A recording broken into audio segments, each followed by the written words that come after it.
The teacher, Abdullah Gul, spends a few minutes explaining the theory of jihad, or holy war.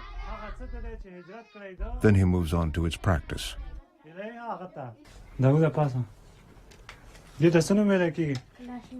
Kalashnikov. Bal sada pukhto ke munde tasnu moy. Machine. Dar tishi na para manga ragaste. Allah din di pa. Dai pazat da para.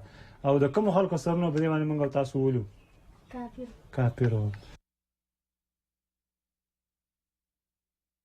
I will explain that clip in just a moment. First, I told you I've got some breaking news tonight about what's coming out of Washington, D.C. Essentially, President Barack Obama, he was talked about, hey, a House bill was going to come his way that was going to have a more stringent FBI type of background checks for Syrian refugees. He has come out and said that I am going to veto this bill. No religious classification, none of that stuff. It was simply going to add new FBI background checks, and that was basically it. Wasn't going to end the refugee program. He says he's going to veto this because we want more security, a better vetting process. After watching that clip, which, by the way, is from a PBS Frontline special that ran last night called ISIS in Afghanistan. You may as well call it ISIS in Syria and Iraq. How our president can veto this, I don't know. But I bring this up tonight because I believe the governor, now I'm going to include President Barack Obama, the governor of Minnesota, Mark Dayton, is practicing executive malfeasance by putting the safety and security of Minnesotans at risk by saying he will accept Syrian refugees without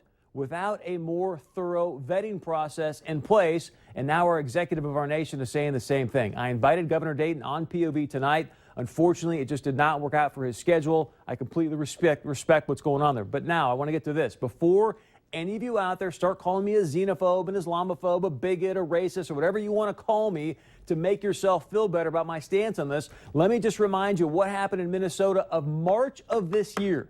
This is just March of 2015. This is a clip from the U.S. Attorney, District of Minnesota, Andrew Luger. From the intelligence that you have at this point in time, is ISIS targeting the Somali community in Minnesota? Yes. No question? No question. How aggressively?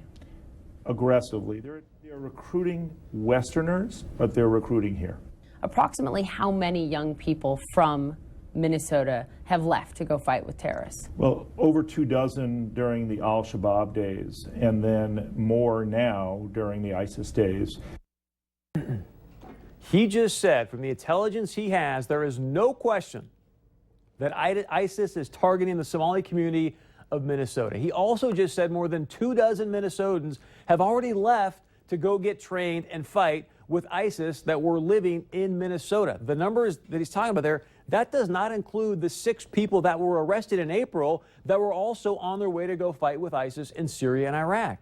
And yet, the governor of Minnesota stood up at a press conference yesterday and said this about the governors that are saying no to Syrian refugees because they're just trying to protect their citizens from a senseless act of terror.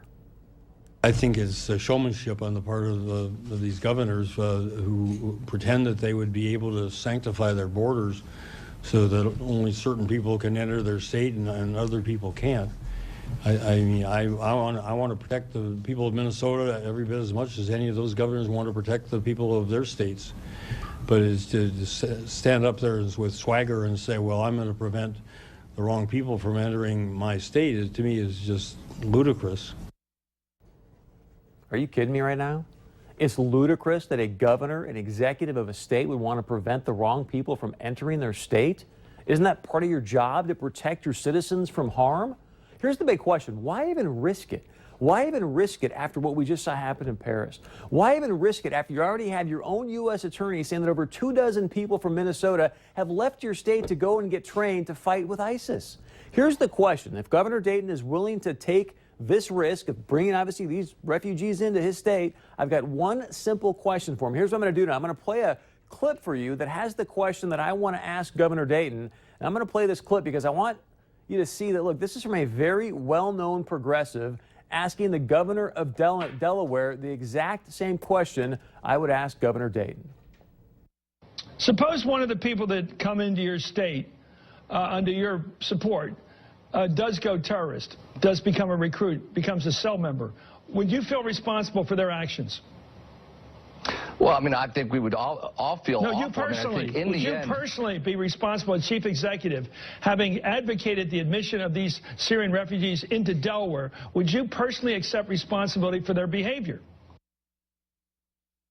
And I would love to hear, obviously, how Governor Dayton, would answer that question, because apparently he and the mayor of Minneapolis are willing to take this risk. And I want to share with you why I'm saying this, because today it was announced that 18 mayors across the country, including Betsy Hodges, the mayor of Minneapolis, she actually sent a letter to President Barack Obama asking for more Syrian refugees.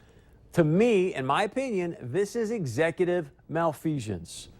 So here's what I want to do. I want to put up a couple phone numbers for you to contact Governor Dayton and Mayor Hodges so you can tell them how you feel about their request for more Syrian refugees, knowing that we are not going to have a stronger vetting process over in Syria. I've said this before. Who are you going to call in Syria right now to do a background check? You're going to call the Ghostbusters? Because you ain't going to call up Assad. He ain't going to help you out.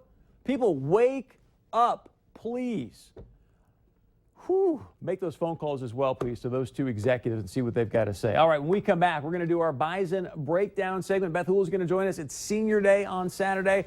We'll obviously highlight some of those seniors as well, and would love to know your thoughts about Governor Dayton, the Minneapolis mayor, asking for more of these Syrian refugees. You can email us, text us, use the phone number that they're going to bring up here on the bottom of your screen. We'll be right back.